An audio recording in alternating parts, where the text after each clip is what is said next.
The next speaker is going to be Dr. Odisa Montfort Uche. He's been into medical practice for over 16 years, and 13 of those years was in mental health issues. Currently, he works at the Federal Neuropsychiatric Hospital as a consultant psychiatrist and limited. He's also working at No Doctors, they do like Ashawo sometimes. He's also working at Neuropsychiatric Hospital Anambra State, visiting consultant and clinical health. And he's also at Enugu State University College of Medicine as a lecturer, adjunct lecturer. And I think before then, he was in regular psychiatric hospital in Sokoto. So please join me to welcome Dr. Uche to take us on the main event, which is why we are here, issues involving mental health. Dr. Uche, you're welcome.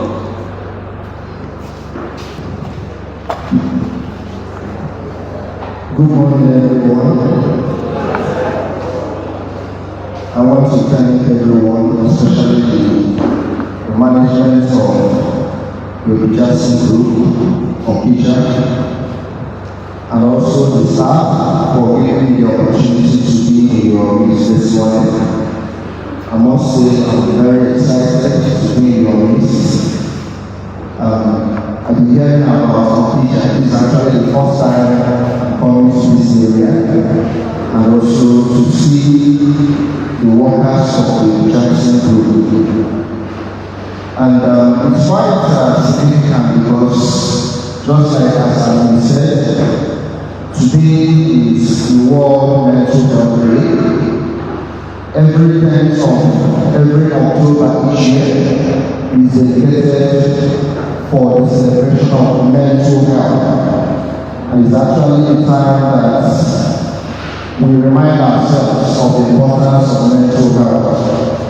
You know, mental health is something that is often neglected and often less talked about. You know, when you ask somebody, how are you doing, how is your health? The first place that the person thinks of is the physical health. The person will tell you, yes, I'm okay. And what the person thinks is that probably the person also have fever, also have malaria, typhoid, hypertension, diabetes, and all that. These are all related to physical health.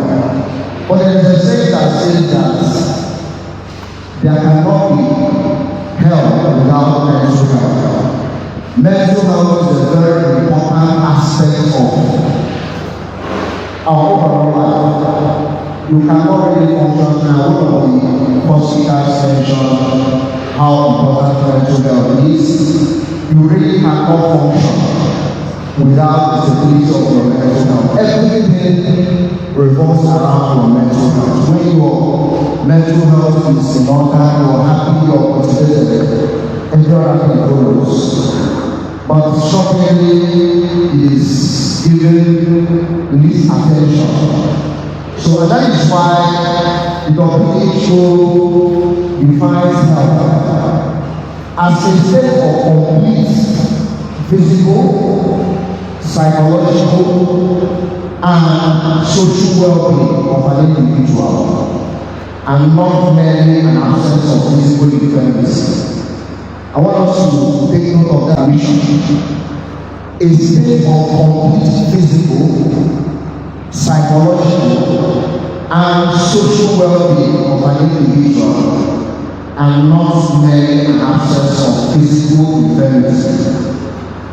Just like I said before, means that health cannot be complete without mental health. So when you talk about the psychological aspect of health, it has to do with the way we view things, the way we perceive things through our senses. And why do I say so? You know, some people when they have mental illness, some begin to perceive things that are not there. They tell you, I hear voices of people that are not there. I can see things that other people don't see. In that aspect of it, you see that the person's mental health is actually affected because the perceptual part of the health is not in order. Now, another aspect is the thoughts. We're looking at the psychological aspect of health. I've talked about perception, what you perceive through your sense organs. You might actually be something you've not come across somebody that has had this kind of problem. Some people actually hear things, see things, not in the religious field. There are some people, some of us here that are pastors, right? Hear from God, that's not what I'm talking about. For people who have mental illness, many of them are going to be hearing voices, forcing them, mocking them, and all that. And that is why at times they are aggressive. Now, another aspect is thinking, the way we think, the way we process information. The way you think determines the way you feel and determines the way you act. They are all linked. So at times when people have mental health issues, their thinking process becomes affected. The way they interpret things is different from the way normal people interpret things. They try to read meaning into things. They say, oh, probably they are passing across things and they see some people talking, they are talking about you, they are talking against you, they are concerned against you. Maybe in your workplace, you come into your office, maybe a discussion was going on, and everybody keeps quiet. Probably to wake up and say, yes. I said it before, we were talking about they are concerned against you. You see? And now, if somebody begins to think that what do you think will happen? The person is likely to withdraw from people. It's likely to be overly sensitive. And you see, many a time the way people behave may actually be as a result of the state of their mind, the way they think. Maybe the background they are coming from. So that is about us. So some people actually think in a dysfunctional way, and that is a matter of mental disorders, which actually affect workplace. So what we're talking about today is workplace mental health. So the state of your mind, the way you process information, all these things matter. Then after that, you now have the behavioral, the emotional component of mental health, the way you process information. Some people actually have issues with mood regulation. Things, in life, we don't expect everything to be working well for you every time. Life is filled with ups and downs. Maybe you are waiting for a promotion and the promotion is came out and your name is not there. Or something related. So, yes, as a human being, you can feel sad, you can feel negative emotion. But if your mental health is in good condition, what is going to happen is that you feel like, why is it that my name didn't come out? Probably I didn't do well. Probably I'm supposed to work harder. Now, as a human being, after some time, it is expected that emotion, that negative emotion is going to clear for you to forge on. But you see that at times, some people, when they have a stimulus, a negative stimulus, they go into depression, they go into anxiety. It's not just normal sadness. They now begin to feel sad for a long period of time, and which in turn will even affect their productivity. So another one is behavior. We're talking about health and the component of health. And I said before that when we talk about health, normally people will think about physical health. But this aspect of health called psychosocial health is actually very important. So we are still in the psychic aspect of it. And I've said, I'm going to ask questions. Somebody was asking me whether I have a slide. I said, please, I don't. I want to make it interactive. So I'm going to ask questions. So we mentioned the first one, the perception.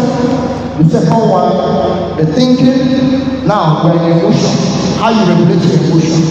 determines the stability of your health. Now, I said before that the way you perceive things determines the way you interpret things, determines your emotion, and in turn determines your behavior. Like instance I gave, somebody comes into an office and everybody stops talking. The person might not even think that, it could be that maybe they want to welcome you, maybe I'm an important person. The person said, they are conspiring against you, that's why they kept quiet. And what do you think will happen? How will it affect the person's behavior? The person will become withdrawn. The person will become irritable. The person will not want to talk to anybody. He can't follow you there that you are greeting himself, throws away his face. See this enemy. You can see now that affected the person's behavior. So what I have talked about is psychosocial health. Now I've talked about the psychosocial. Now the social well-being. Remember I said health is a state of complete physical, psychological, and social well-being of an individual. Now your social well-being is very, very important. What happens to your social environment is very predictive of the stability of your mental health. In your home, the whole dynamics, maybe you're married and each time you're having quarrels, the neighbors are hearing your voices and all that, fights everywhere in one place, maybe there is toxicity in one place. These things are things that have to do with the social environment. And now, this social environment in turn affects your psyche. If you're in a dysfunctional social environment, a toxic home, a toxic workplace, maybe there is bullying and excessive punishment, too much stress, all these things for the environment, that is social aspect. Now, these things in turn affect your psyche and affect your mental health. So that is the concept of the psychosocial health, which is often neglected. Now, having said this, let's talk about mental health. This term is something that people give different interpretations. It is important that we understand what mental health is, because it is when there is dysfunction in mental health, or when there is absence of mental health, that you talk about mental illness. Now, again, according to WHO, mental health is a state of psychological well-being. Is a state of psychological well-being in which an individual is able to handle normal stresses of life, and yet able to contribute to the society where he or she is, and again able to realize his potential. I take it again. Mental health is a state of psychological well-being in which an individual is able to handle normal stresses of life without significant issues, and still able to contribute to the society where he lives, and still able to realize their full potential. That is. I want to break it down. Now, mental health recognizes the fact that there must be stresses. Being able to handle stresses of life, just like we are talking about workplace mental health. In workplace, it's not bed of roses. It's not that you have challenges, you have targets to meet. You might have a work environment that is not friendly. Maybe in your particular office, your supervisor is not helping matters. There is pressure, there is constant pressure to be able to meet up. Maybe at your home front, there is problem. Maybe you don't even have money to transport yourself to your workplace, and you be told you must be at your office at 8 a.m. So many stresses in life. But in spite of all this, you are expected to manage it effectively, and yet able to contribute effectively, yet able to realize your full potential. So what it is that, because now the world is not a bed of roses. We all are in Nigeria, we know how difficult things are. At times you have to juggle a lot of jobs, your workplace issues, your family issues, the societal issues, the community, all these things you're supposed to handle them effectively. So the ability to do this is mental health.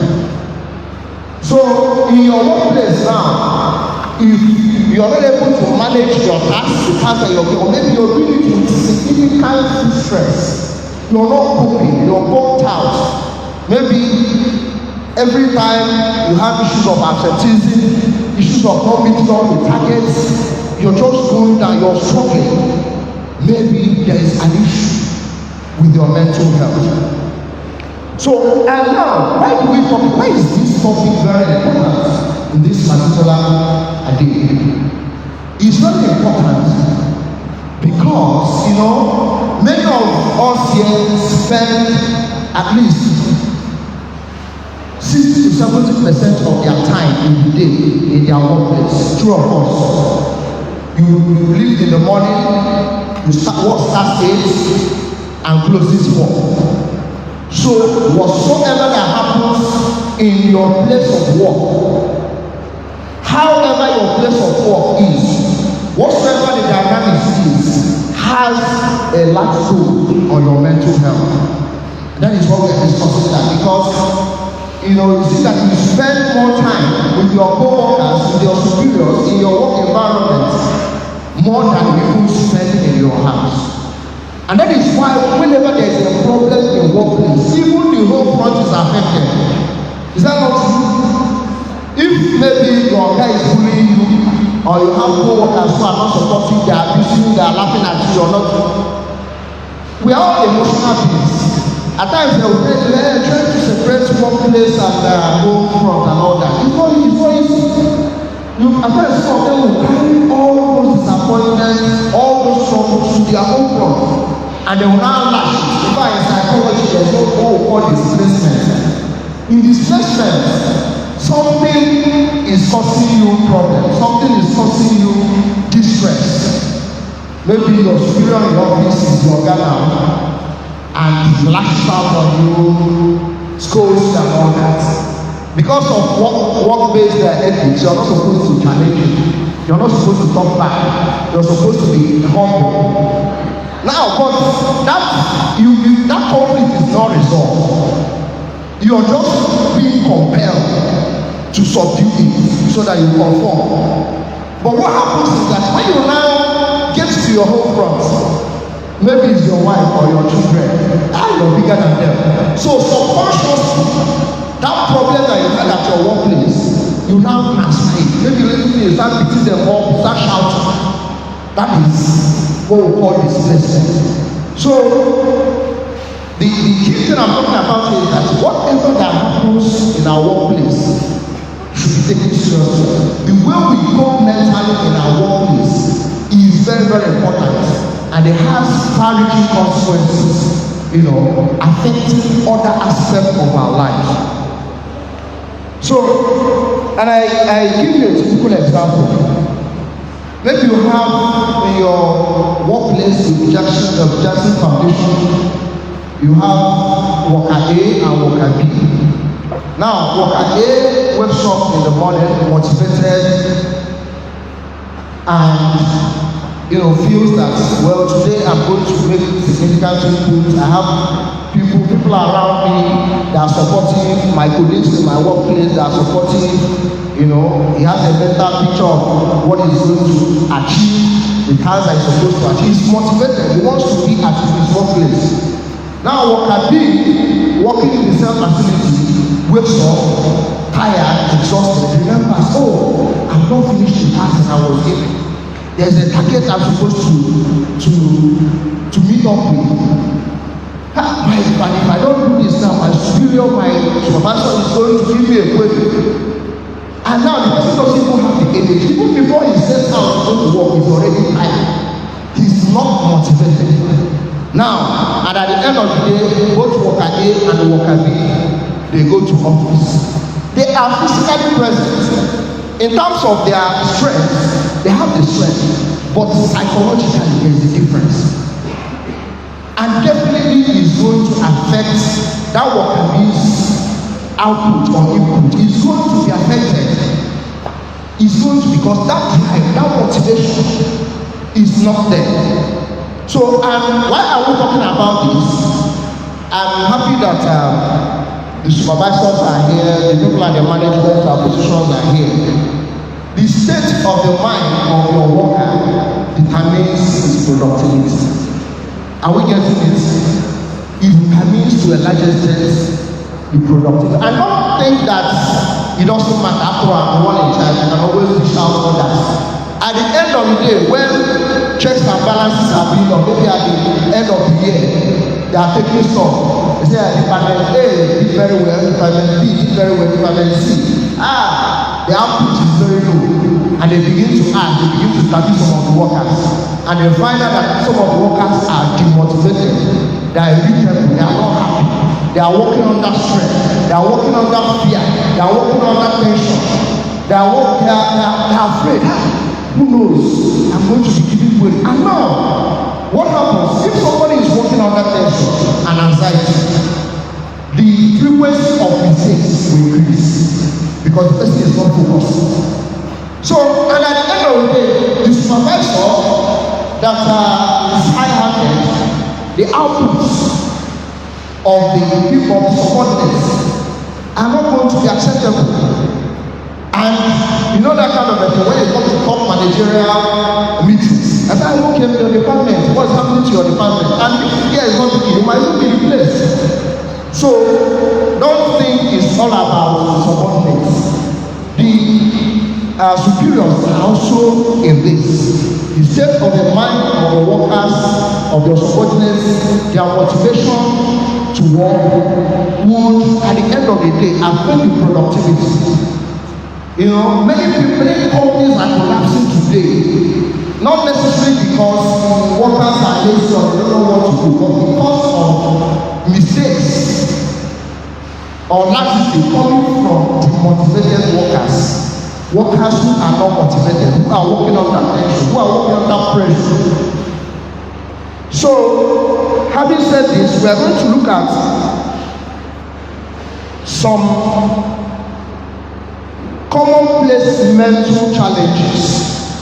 Commonplace mental challenges. And the first one that we're going to look at is stress and burnout. Stress and burnout. You know, stress is a common one. It's just like a feeling of being overwhelmed. You actually have two components of stress. You have the mental stress, you have the physical stress. And as a matter of fact, the mental stress is actually more serious. The mental stress, because there's something about work. If you are doing what you love doing, you can work for long hours. You can work for long hours. I use myself as an example, by the special grace of God, just like the person that read out my portfolio was saying we work in several places. Not because of any other thing. I guess some people will be like, how do you do all these things? The answer is, I love what I am doing. During my work route in Federal Grace Psychiatric Hospital, we can sit down for 8 hours and we are talking, and I don't see it as stress. So why am I bringing this? The most important aspect of stress is not even the physical stress, it's the mental stress. You might work, physically for a long time. At the end of the day, if you enjoy what you're doing, when the work is easy, it's going to rest. But that mental stress, especially you're overwhelmed, you are not in a supportive environment, there is pressure this, there is pressure that, there is threat of query, there is threat of demotion, there is no encouragement, stress level mounts. And stress is very counterproductive. It's very, very counterproductive. And now, stress again is not just about mental stress, it can also affect you physically. Stress, there's a relationship between stress and so many of these chronic medical conditions that people have today. And I'm going to throw more light on that. Things like hypertension, diabetes, reduced immunity, they have strong link to stress. That is what science tells us.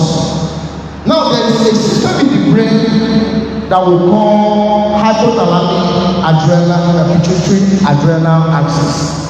I don't want to go to science report. What that center does is that it secretes a hormone, a chemical that we call cortisol. Now, what does cortisol do? And again, adrenaline too. Cortisol and adrenaline, they are all linked. What these hormones do is that they weaken you. They get you active. Just like you wake up in the morning, you know you're supposed to get up, prepare, eat, and go to work. You are active. So that is what these hormones and other related hormones do. But under increased levels of stress, the levels of this cortisol and adrenaline and other chemicals, they become too high. They become too high. And the body always works in what we call homeostasis. The body does not like disequilibrium. The body always likes balance. Everything should be balanced. The chemicals that are supposed to be in this particular level, they should be there, that level. They shouldn't be high, they should be low. So now, when people are under stress and burnout, the levels of stress hormones increase. And when these levels of stress hormones increase, there are effects. One, it will increase your BP. I'm not saying that it's only stress that causes increased BP. BP has a genetic factor. It has, for people, inheritance. But for people to break down with most chronic conditions, you need the genes. You also need the environment, the stressors coming from the environment. So if it's somebody who has no risk of developing hypertension or diabetes, when the person is exposed to excessive stress and burnout, with the increased levels of these chemicals that we're talking about, they now act together, and the person has developed hypertension, developed diabetes. And there is also a link between increased levels of stress and burnout and depressed immunity. Your immune system depresses because they said that increased levels of cortisol is against the immune system. We call it anti-inflammatory. So simply because you might be looking at it physically, it's not just exhaustion. When somebody is under chronic levels of stress, all these things are the physical health complications. Depressed immunity, any little illness that flies around will catch it. All these things are coming from increased stress. So when we talk about stress and burnout, it's not something that we should take lightly. And what are we expected to do in this? We as workers, we should learn to be assertive and diplomatic. It's not everything that you're told to do. You say yes sir, yes sir, yes sir. Even the ones that are within your justification and the ones that are not within your justification. Just because you want to get favor. Maybe there's one of these on target. Yes sir, I'll do everything. Please give me, I'll do everything. Even if I don't finish it in my workplace, I'll carry the files to house and all that. You are not helping yourself. You should be able to know your capacity. You should be able to know your qualifications. Because some people go and collect works that they cannot do. I can do it. And at the end of the day, it brings about stress. Because that thing that you accumulate, even your basic work, your basic responsibility, you will not be able to do it. Because you are massing everything. You're saying yes sir, yes sir, yes sir. And at the end of the day, you will still mess up. Stress level increase, you become worn out. And the output, initially might be like, okay, you're doing it, but at the end of the day, everybody has their elastic limit. At the end of the day, you see that there are things left to do, that what you have put is not optimal. And at the end of the day, you even be punished on top of it. They say, this one that is not serious. You said you will do this, and you didn't do it. So, learn to be assertive with diplomacy. Sir, please, I don't think I can do this. So I can't do it, I'm overwhelmed, please, I need the help. And I don't think there's any supervisor that will tell this that will look the other way. It is very important. So we should learn, and again, it is not possible that you can accomplish all your tasks in a day. You have to learn to shift tasks. You know, maybe every morning you have a mental picture, or maybe you put it down, these are the things I'm going to achieve. You write them down based on their priority, and anywhere that you saw, you continue the following day. And don't attempt to use substance. So some people use one of the first speakers mentioned that some people use substance to handle stress. Like people that are in the department that require significant energy, let me go and take tramadol. They say if you take tramadol, if you take it, you will work from morning till night. You will not, at the end of the day, or now, those things may lead you to development of substance addiction, which is a pandemic, not even an epidemic now. If you come to our mental health facilities, 90% of the cases there as a result of use of substance. So don't try to cope with work-based stress using substance. It is actually detrimental. So, and another issue there, another mental health challenge is anxiety. And this anxiety can also be related to stress, poor stress management. I'm not saying that there won't be stress. There must be stress, is part of life, but there is unhealthy stress and healthy stress. So, and again, the technique to manage stress. If you have increasing levels of stress and you're able to manage them, maybe you will not be affected much. But if you have poor capacity to manage stress, it will affect almost everything in your mental health. Anxiety will skyrocket because you're working under pressure. You are anxious. Am I good enough? Will I be able to meet this target? Are you sure they won't demote me? You're working under anxiety. And now the anxiety I'm talking about is not just common anxiety. I'm talking about anxiety disorder. You know, in mental health, there's something that we call a disorder. Whenever something is too severe, that it begins to affect your functioning, it begins to affect other people, it begins to make it difficult for you to accomplish your life goal, just like we talked about in our definition of mental health. That is your ability to handle normal stresses of life effectively and still be able to cope and still be productive and still be able to reach your potential. So now, if you have increasing levels of stress and you are no longer able to cope, that is where anxiety will mount. And now this anxiety can lead to anxiety disorder. No, there's a difference between worry and fear. And when it becomes a disorder, anybody can have fear. Maybe you have a target to meet and you are afraid. In fact, that anxiety even spoils you initially. But when anxiety becomes excessive and is not proportionate to what is causing it, that is when it becomes a disorder. The fear, the worry is there. It's mounting and it is disproportionate. Somebody asks you, what's the problem? You might just say the person, I've not finished the assignment. Is that why you are panicking? You see, the fear response or the anxiety response is disproportionate to the stimulus. So any little thing, the person will panic. They have to start beating fast. If you check the person's BP at that particular point in time, it becomes high. So it is at that particular point in time it becomes a disorder. And what causes it? Just like I said, for somebody to break down with their condition, most of these conditions, you have the genetic aspect of it, you have the environmental aspect of it. Now, if that person has the tendency of developing anxiety, you know there are some people that are naturally anxious, we call them neurotic. If you have it in your background and you now couple it with stress as a result of work pressure, work stress and burnout, it will now develop into anxiety disorder requiring psychiatric care. Some people today they have what we call phobia.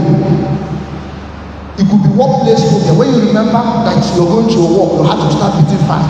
You might even start sweating. Just the thought of, and before you know it, they start avoiding their workplace. There are phobias for so many things. You have public speaking phobia, you have phobias as a result of maybe being in an enclosed space, but you can even have workplace phobia because of unresolved anxiety. You don't want to, you start panicking.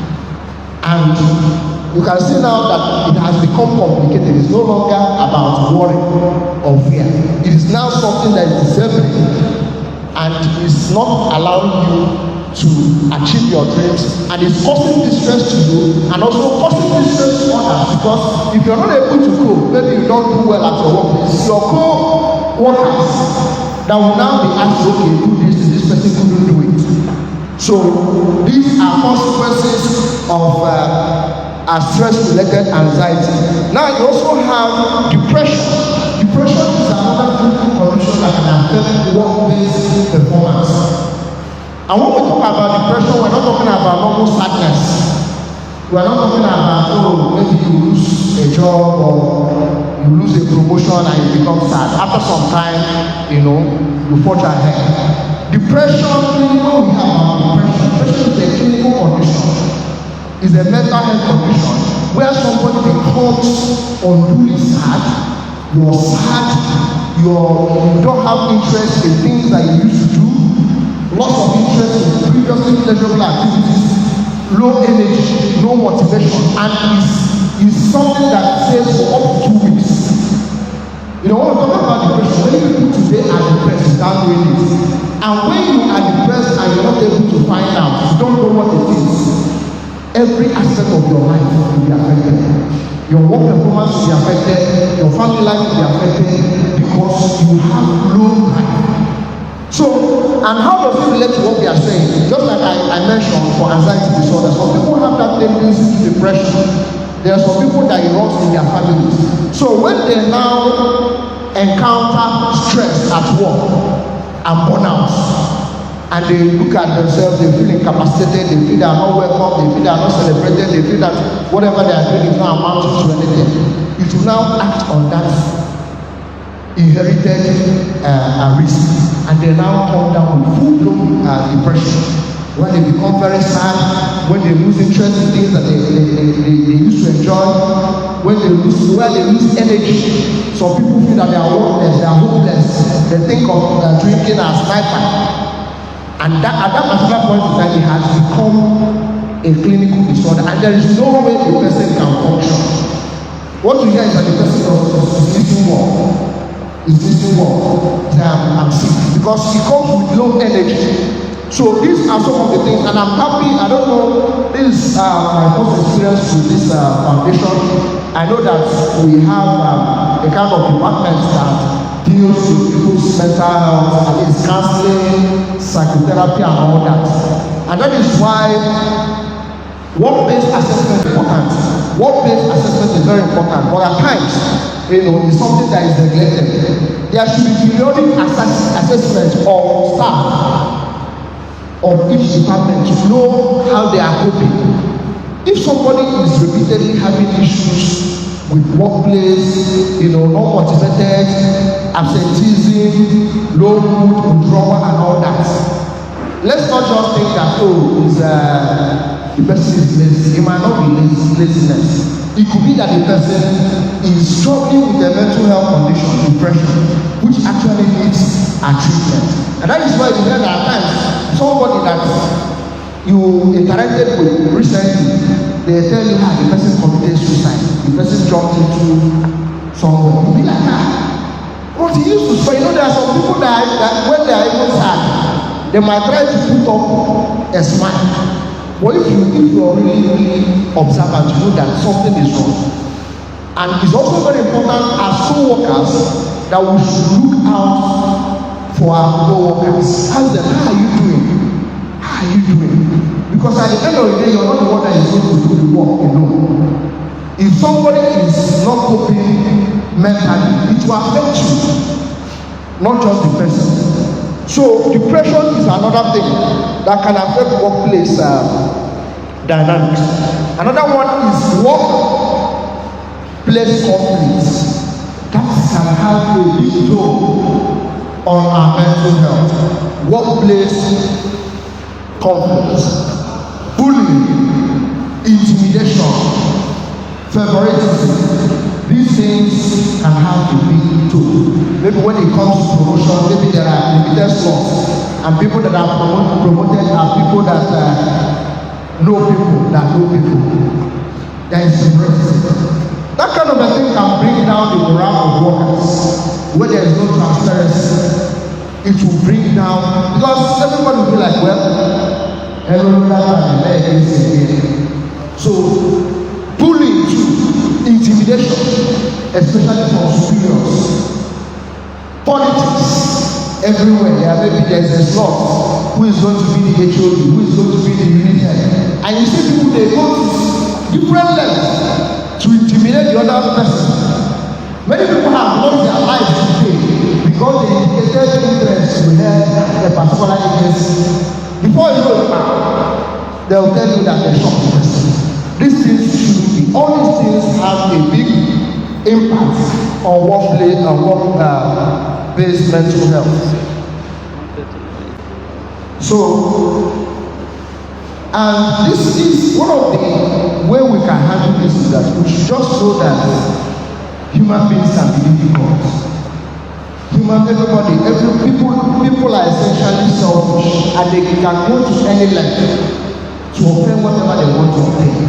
So it depends on the way, even when somebody is not being nice to you, the way you handle it, the way you control yourself. Maybe the person is having challenges in his house. You know, at times the way people react in their workplace, the way people treat others in their workplace is actually a reflection of what is happening in the home dynamics.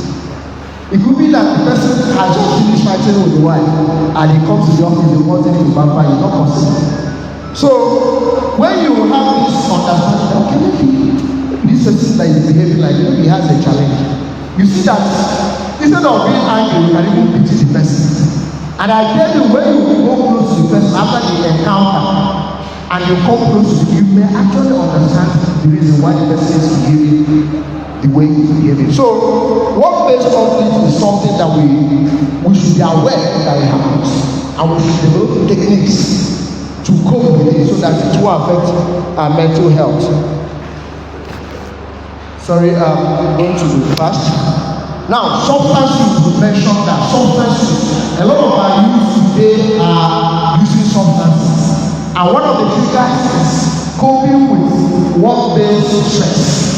Coping with work-based stress that is not an effective way of coping with stress. There's something that we call adaptive coping mechanisms and maladaptive coping mechanisms. Maladaptive means that the way you're coping with the stress is causing more harm. Because probably because you're overwhelmed or you're angry, you go and drink, you engage in drinking alcohol. At the time that you're drinking the alcohol, your mood may be okay, but after some time, the effect of the alcohol clears.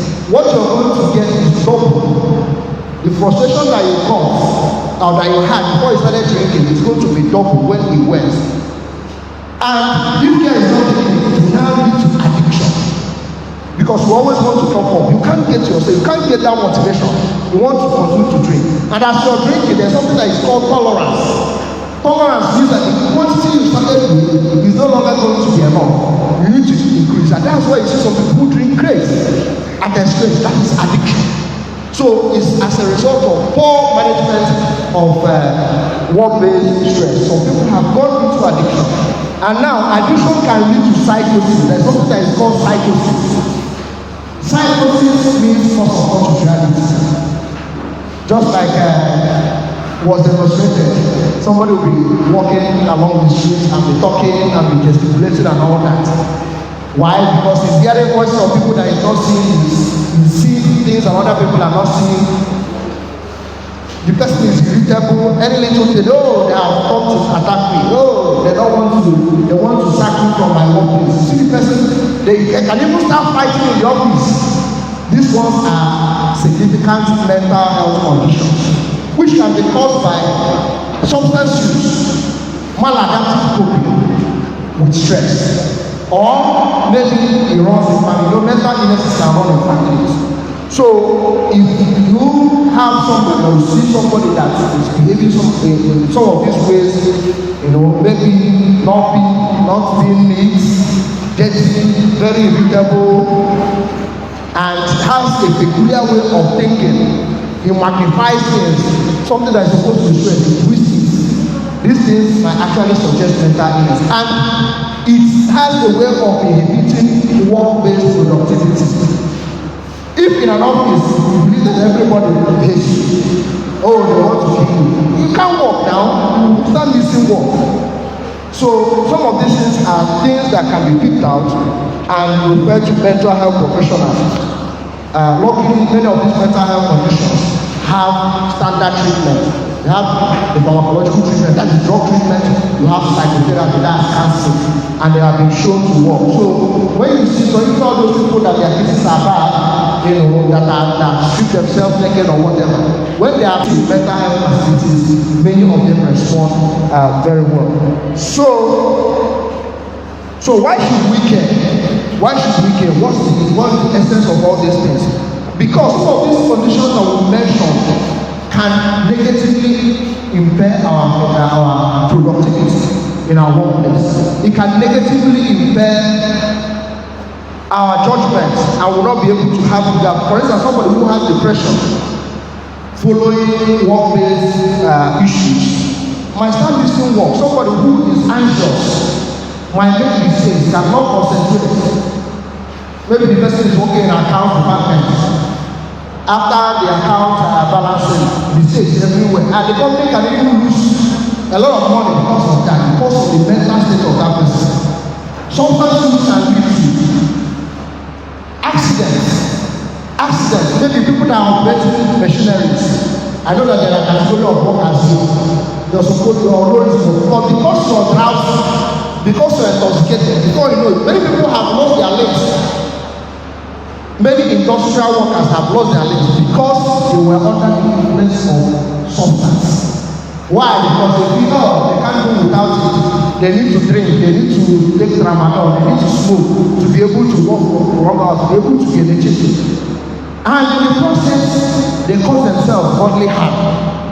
So that is that. So now what should we do? What should we do? Self-care is very important. Self-care is very important.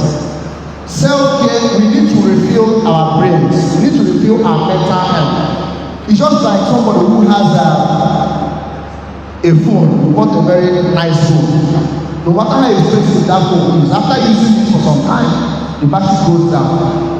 If you don't recharge it, if you don't refill it, you can't use that phone. One of the ways of refilling ourselves, whatever that happens to our general mental health can also affect our work-based mental health. Many of our youth today do not rest. You come back from work, instead of going to refresh it and rest, you press forward from 8 p.m. to 12 midnight. You're pressing for you're chatting with people.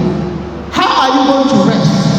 Any organ that continues to work repeatedly without rest, that organ is going to break down. Just like you are now, you're listening to this lecture, you're processing what I'm saying. Whatever you're doing in life, you need your brain. And at night is the time that the brain is supposed to have some rest. Now, what do people do? Phone. And essentially, there is a ray that comes from this phone that we use. We call it blue ray or blue light. This thing has been shown to distort our sleep centers. When it's getting dark, there's a chemical that is called melatonin that is secreted in the brain, and this chemical helps us to fall asleep. So at night, when you're supposed to be resting and you're pressing your phone, it reduces the secretion of that melatonin. At the end of the day, even when you drop your phone, the sleep might not come. And that is why many people are. So if you don't, just like I said, any organ that works continuously without resting will malfunction. And that is why you see somebody early in the morning, the person is already irritable. The person cannot concentrate. Anything, the person mess up. Why? person is not sleeping well, you are over-leveling your brain. So, and if you don't really see that, it is going to affect your workplace input because you're not sleeping. You are bound to make mistakes. And there is even a condition now that we call dementia that is on the rise. Initially, it's supposed to be a condition that happens to old people. But now, you see people, something, they're already demented. They're having memory loss. There is a strong link between sleep disorder and dementia. So we should be careful the way we stress that, because these ones are self-induced stress. Nobody is telling you to press your phone for long hours. You have the capacity to stop that. Then another one is food, feed well. I know you might be saying, is it in this typical economy? You can still feed well if you want to. Many a time, the problem that we have is that we spend our money on frivolities. You just finish your work, instead of you to go home, you go to bar and let me drink 3 bottles. The money that you spend drinking 3 bottles can buy you fish that will be where you need to nourish your brain. Or maybe you see a lady, she drinks garri and eats balls and all this manner of fast food. But go to her wardrobe, you see jewelry, you see all manner of. In this situation, so that's his next priority. Let us try and put our something to eat. They say you are what you eat. Many of these fast foods that we have now, noodles, spaghetti, fries, and all that. That is why people are dying. That is why you have all manner of chronic ailments today. Diabetes, hypertension, Alzheimer's disease. It is on the rise because we have changed our diet pattern. We have changed our diet to Western. So the disease in America now, the number one killer is heart disease, followed by diabetes. And the same thing is happening in our country today because we have abandoned our natural food that protects our brain, that boosts our feel-good neurotransmitters. And when they say there is no that we are in typical economy, but you buy the latest phone. Some of us don't know what we are using here in hundreds of thousands. Instead of you to at least save some money to take care of yourself, eat natural food. These things are the things that help boost your brain power and mental power to be able to, and of course, help you live longer. That's why our forefathers they live longer. Because their diet was fruit-based, vegetable-based. So these things can have serious impact on your mental health. Now, exercise is very important. Exercise is very important, especially if you're somebody that lives a sedentary lifestyle. You know, many a time, many of us will go to our house and sit down one place for a long time. Or maybe there's even AC. In the room, you are enjoying it, you think you are relaxed. My office has AC. You sit down from morning till evening, you go back again, you lie down on your bed and you're pressing phone. You are destroying your physical health and also your mental health. Why? Because as we are aging, the blood vessels that supply blood to our brain they become hardened. They are no longer elastic. You know, the heart has to pump and supply blood to other parts of the body, including the brain. So when the heart pumps, the blood vessels they are supposed to be expansed, they are supposed to be elastic. They stretch and move blood to the brain. And now, if your brain is getting enough blood, what happens? Those feel-good neurotransmitters or hormones. One of them is dopamine, serotonin. These are the hormones that motivate you, that make you feel happy, that gives you the drive to do your work. When the brain is getting enough blood, these hormones are produced more efficiently. But as you're aging, the expansive nature of the blood vessels, they are being lost. So you need to work harder, you need to be more active to be able to push blood to your brain. So, but if you are fond of sedentary every time you're one place, you say I'm relaxing, and I don't want to stress myself. You're harming yourself. And for some of us who do do work that have to do with high physical energy, of course, already that you can call that exercise. You need rest. You need rest. You need to, from time to time, stretch out. All these things, they increase the levels of feel-good hormones like dopamine and serotonin. And all these things make you have more drive and force to be able to contribute effectively in your workplace. So, now, avoid having, we talked about coping. Don't cope with substance because you're complicating the issue. Now, what should the management do? We've been talking about workers. What should our supervisors do? They should try as much as possible to create a supportive environment. There is no company that will grow without a supportive environment for workers. Try as much as possible to recognize people that work under you. You must not be monitored. You can just come in. You have come. You are doing well done. I like what you are doing. You know, sometimes that kind of encouragement is even what the person might be like, am I sure I'm satisfying this man now? Am I sure I'm getting it right? But if it's only when the person makes a mistake that you talk to the person definitely is going to be anxious. So let's try to recognize workers, recognize their effort. Maybe during end of year parties, maybe on the hospital where I work with, end of year party, where they recognize each department, they have to be the best worker. You know, they have metrics, and this has to be transparent to. That's another thing you can, that kind of thing can actually backfire. If you maybe display observe people that are their friends without any clear cut metric, that can also cause people not to be motivated, because at the end of the day, after working hard, they will encourage, they will clap for those people that know people. So if there's a mechanism of rewarding staff, maybe at the end of the year, with clear, transparent measures, these things can also work, because as the year is approaching, everybody wants to be the best worker. All these things are things that boost people's mental health. Even when the workload is high, there is a motivation, there is a culture of reward by the principals. And finally, another thing is zero tolerance to bullying and harassment. Bullying and harassment is something that is everywhere.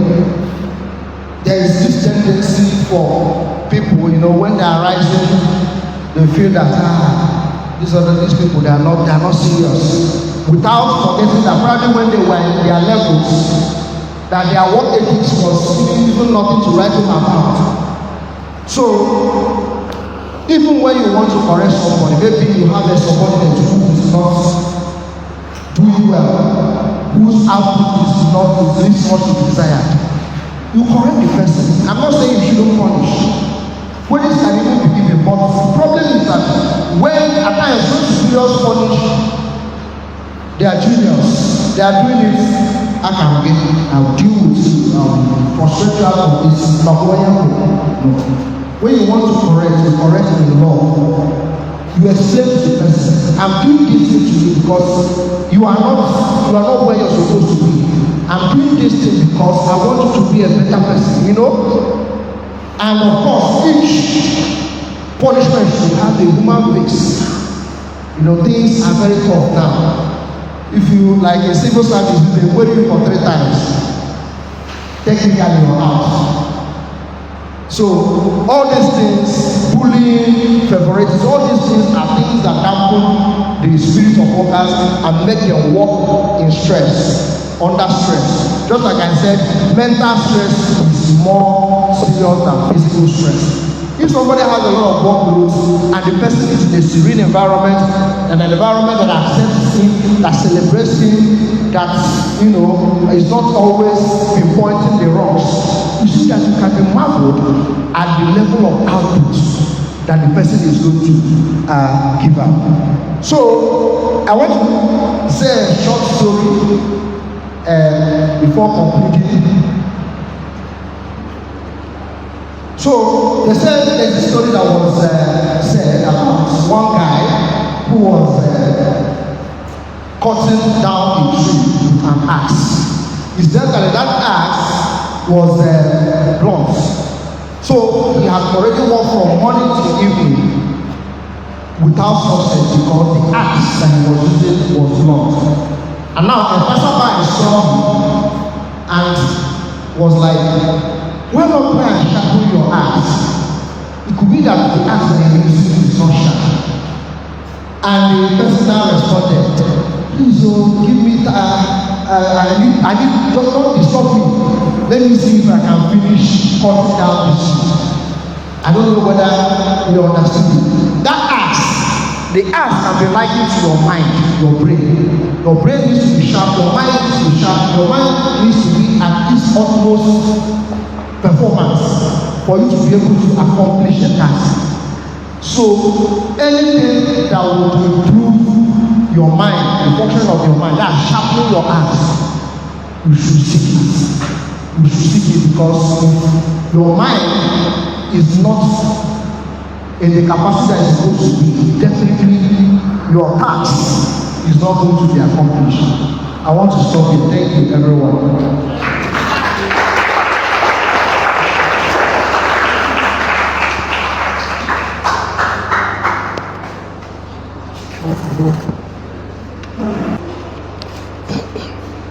Good morning, everyone.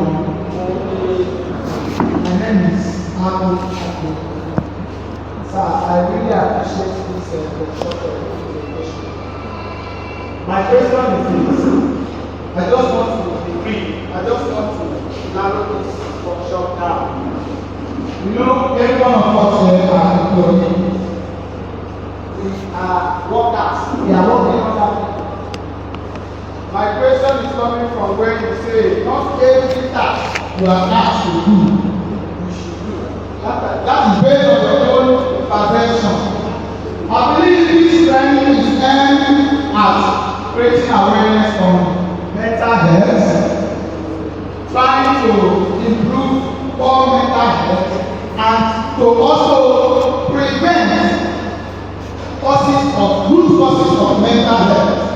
From the journal I read recently, I see that one of the root causes of mental health on employees are poor management relationship with workers.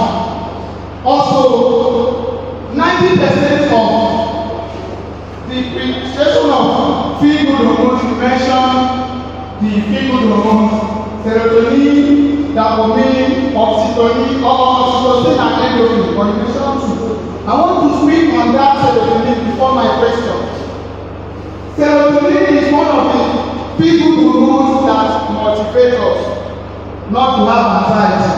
If there is any equipment to use to check our anxiety level, every one of us here, our serotonin is zero because of bullying you have in the place of work. In a situation whereby your superior, because every one of us, most of us have superiors and we have subordinates, whereas some of us don't have superior, we are the least at one place. In a situation whereby your mental health is very poor, is degraded, and your superior, when we talk about poor management system, bullying, most of us here, I wish all the superiors in this foundation or this place are here to listen to this, because we are trying to prevent the causes or the root causes of poor mental health. If you take the most of us are employees, no superiors here, no major superiors are here. Now the root causes, one of the root causes are for the superiors. Now you say not every task you are asked to do, you should do. Yes, I am depressed.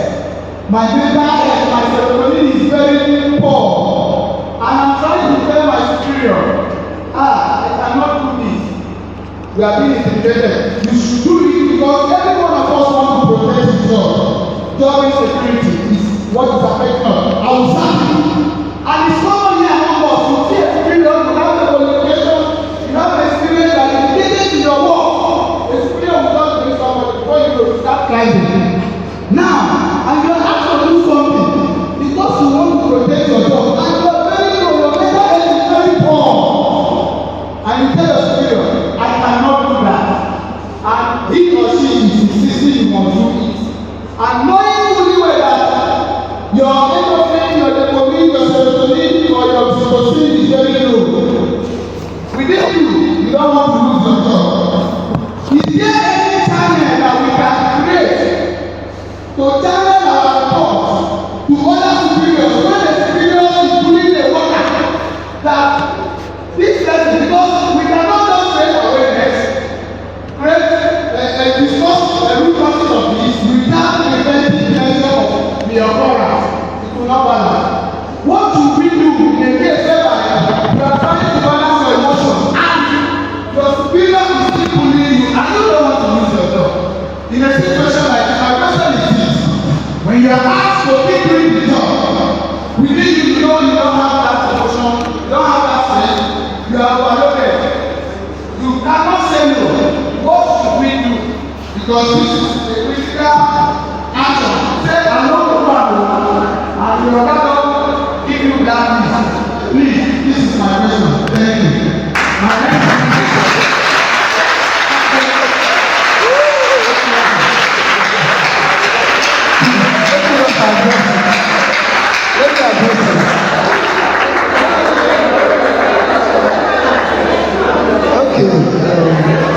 that's a very challenging one.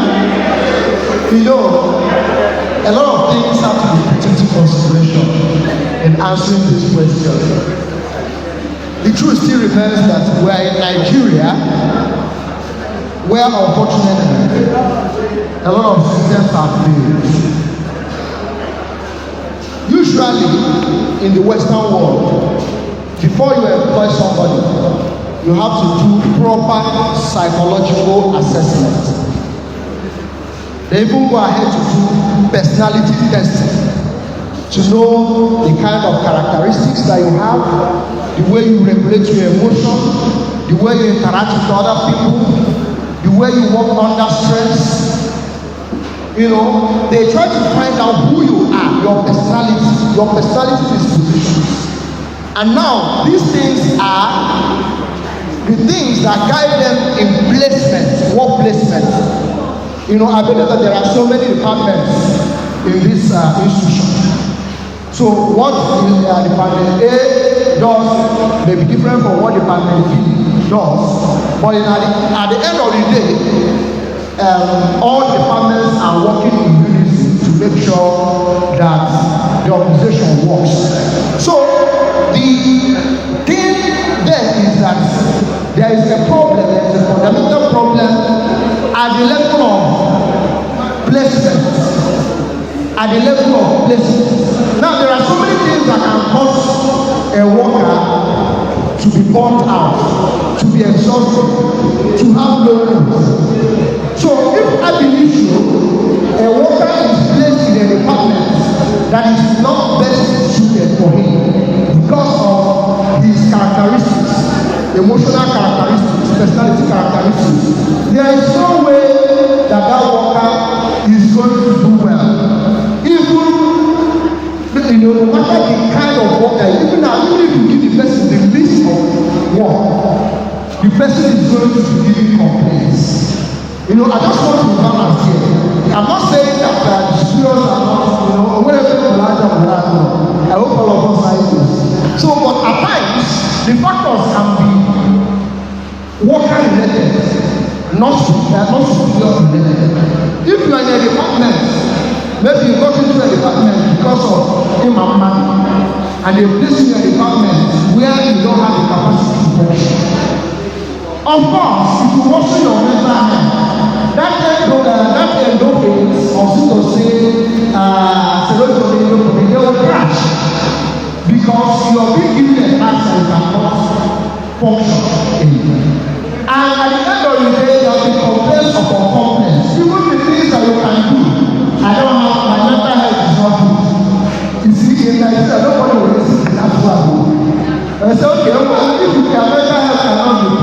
apply for sick leave.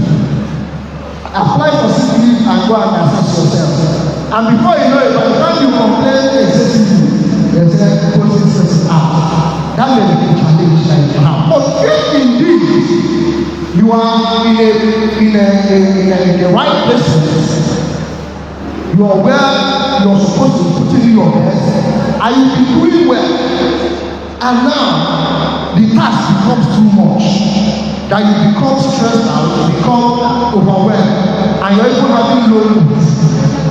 You know, the context which I said that it's not everything that you're told that you should do that. The context is that, you know, every office has job specification, two of us. Every office has, you know, before you are employed, you are given, you are in your employment letter, you have the things that you're supposed to do. So if your superior now is now delegating his own function to you, you've not even finished your own. Every time you're being inundated with tasks, at times you cannot even do well. You're becoming stressed out, you're becoming burnt out. You can be dogmatically say, please sir, please man, this one pass through. I can't do it. You can see that I've been struggling with this. You can see that I've been making mistakes with this. Now, if the person is this, you know, one thing is to have, you know, we are talking about stomach infrastructure here. You are not sure that whosoever that is in charge is going to, you know, be in your favor. But if it is where things work, you can report the person. You can make a formal complaint. In my workplace, I've had, when I was training to be a resident of, to be a consultant, I've had issues, I've had confrontations with some of my superiors because I said no, this one is not my duty. They hated me because of that time, but at the end of the day, today, by the special grace of God, what I ask, my name is Seto Kubo.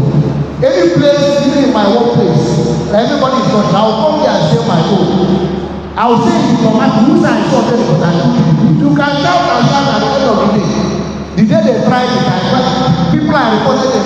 They started receiving calls and all that. You know, the thing is that you might be victimized.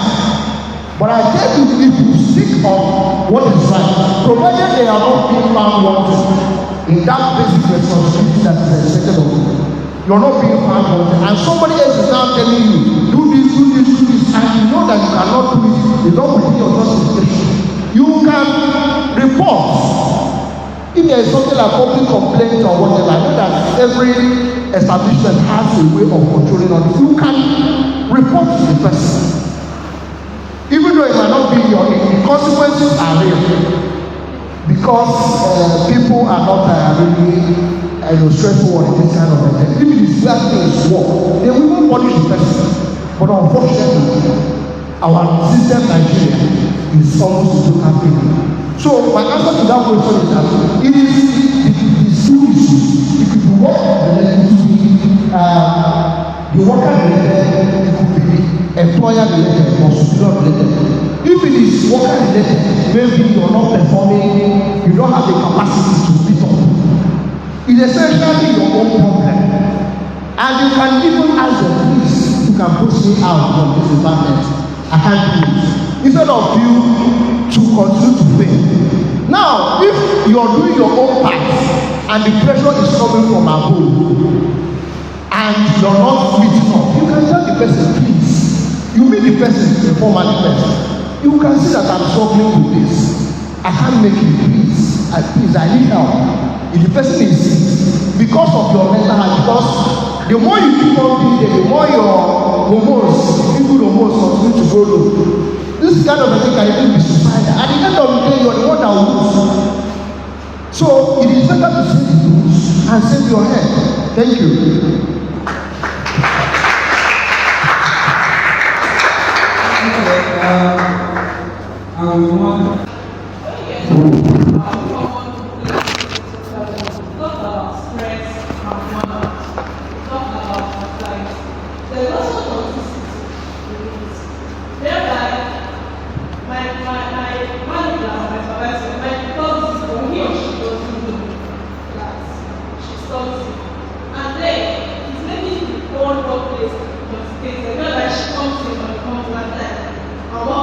She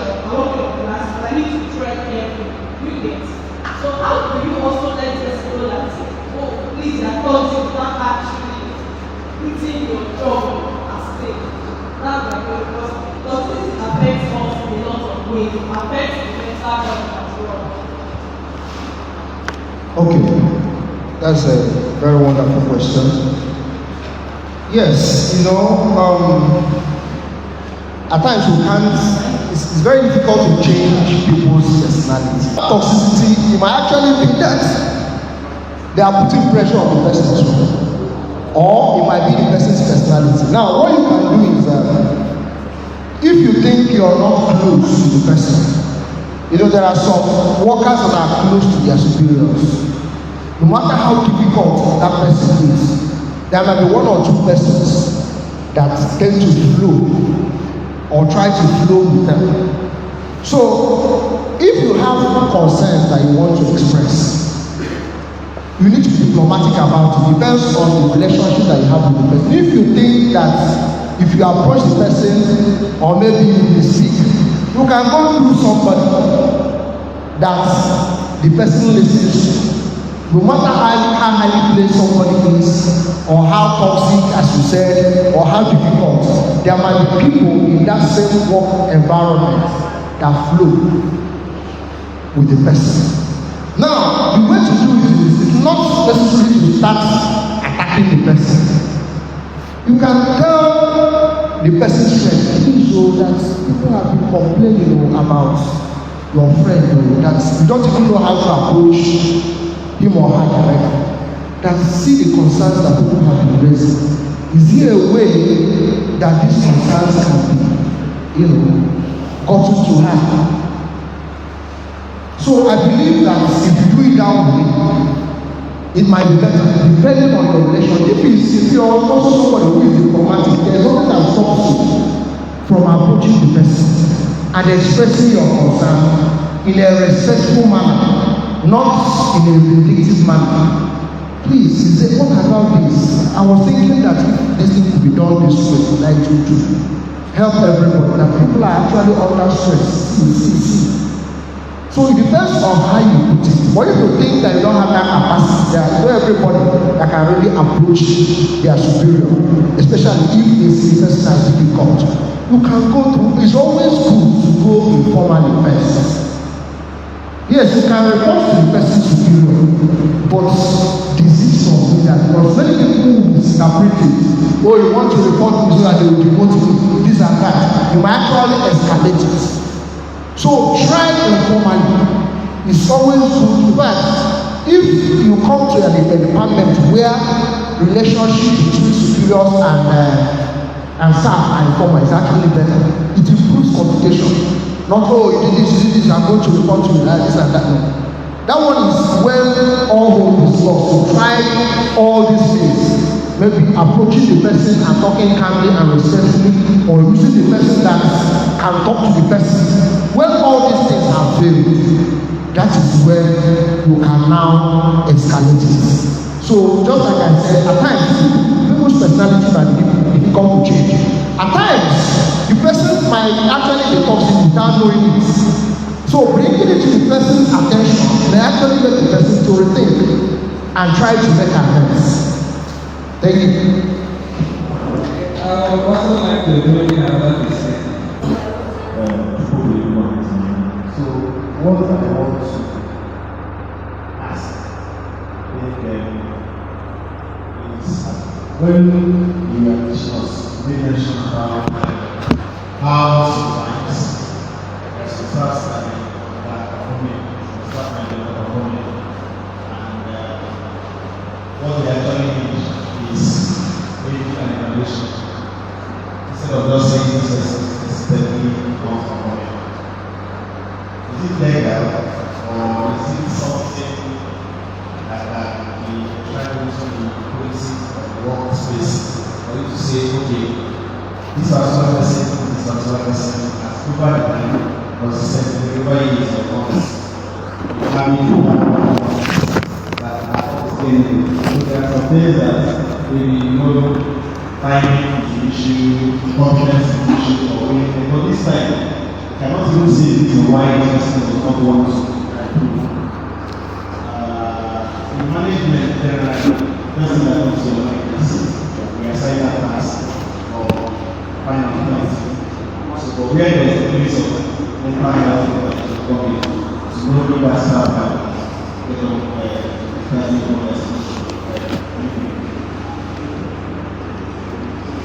Okay, thank you for that question. Now, I don't know how things work in the private sector, but in civil service, even in my workplace at Federal Road Education Facility, we do periodic evaluation of workers. Your supervisor or your HOD is supposed to score you. There are some metrics, punctuality, dependability, and so many other metrics that they score. So it's something that is supposed to be part and parcel of workers' management. Because if you don't do that assessment, it will not allow you to be able to know where things are not working well and try to make some adjustments. Just like I said, the whole maybe a company or corporation may not actually be making the input that is expected because of the mental state of workers, because of poor performance that can be explained by the mental state of workers, or again because of the unsuitability of workers in particular positions. Just like I said, abroad, before you're drafted into any area, you're supposed to be assessed. Psychological assessment, but we know how things are in this country. In many of the cases, things like that are not done. Getting jobs now is by number. Once you know the person that knows the person that is in charge, they make calls and tomorrow we start work. So that is where we get it from, because many of these poor work performances would have been avoided if people are placed properly where they're supposed to be. Based on their capacity, based on their experience, based on their personality, because there are one of the things that they check is tolerance, ability to work under pressure. These are the things that some of these psychological treatments check. So in a situation whereby maybe the organization does not even have a department that does this assessment, that is where the problem is. Because when you grab somebody in a place that you're not supposed to be, and you're still putting the person under pressure, it's not going to work. So it's something that can be done. At least we have psychologists around, even though psychiatrists are some but at least every organization as big as CBJ should have psychologists, social workers, counselors.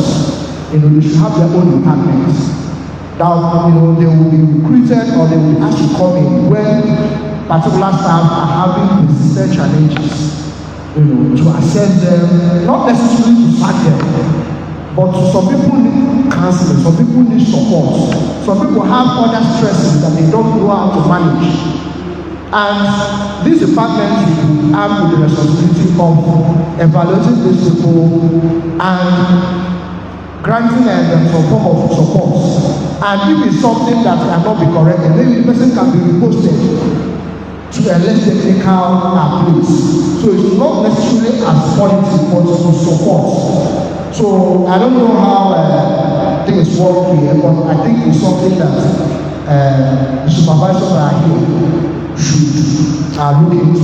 If it's not in place, it should be put in. There should be a department for worker evaluation and also to find out those that are struggling in their workplace to offer some form of support. Thank you.